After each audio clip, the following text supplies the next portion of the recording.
E aí, pessoal, se vocês assistiram a resolução do exercício passado, que para vocês pode, né, você ter um intervalo de tempo aí, mas para mim eu acabei de resolver, vocês vão saber resolver isso aqui sem nenhum problema.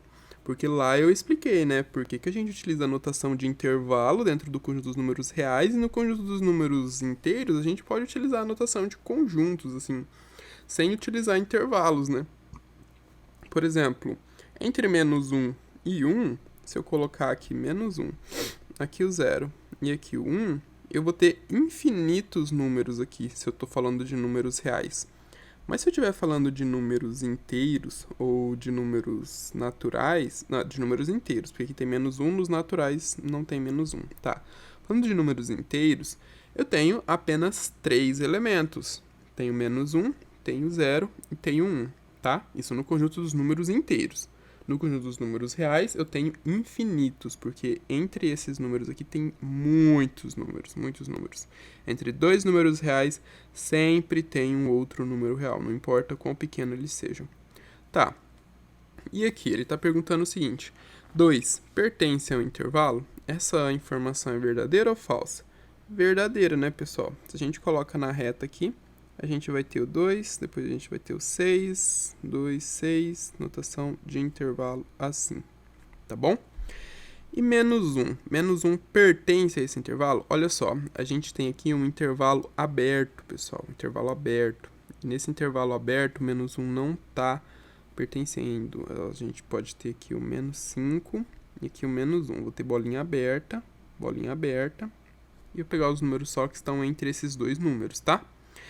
Agora, 0 pertence a esse intervalo aqui? Bom, pertence, pessoal. Acabei de mostrar aqui para vocês, ó. Entre -1 e 1, ele está pegando todos os números desse intervalo, tá? Agora aqui o que... Ó, então essa informação aqui, ela é falsa, enquanto que essa informação aqui, ela é verdadeira. E aqui, o 3, ele está dizendo que não pertence a esse intervalo. Essa informação também é verdadeira. Sabe me dizer por quê? Exatamente, porque quando a gente faz a notação, ó, esse sinal de menor aqui indica que o 3 não pertence ao intervalo, mas somente os números que estão entre o 3 e o 4, tá? 3 e o 4 não está no intervalo. E aqui, o que ele está dizendo é que os números 2 e 5, olha, perceba que aquela explicação inicial foi usada bem aqui, ó, bem nesse exemplo, tá? A gente tem um conjunto com dois elementos. Então aqui eu estou falando de quê? Deixa eu colocar isso aqui que eu acho que vocês não estavam visualizando, né? 2 e 5 eu tenho dois elementos.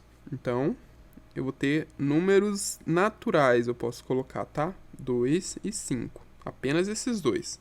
Números naturais ou inteiros.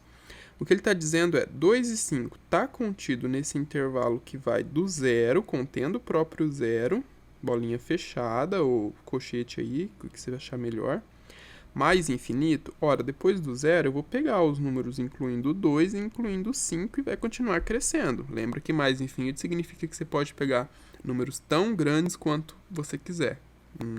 Entendeu? Então, sim, essa informação é verdadeira. 2 e 5 está contido aí nesse intervalo, tá bom?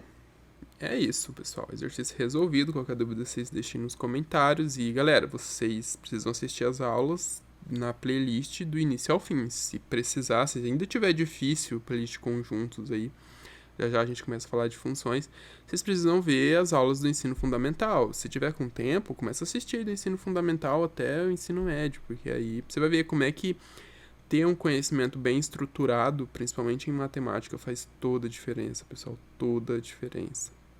A gente se vê no próximo vídeo. Fiquem com Deus e até mais.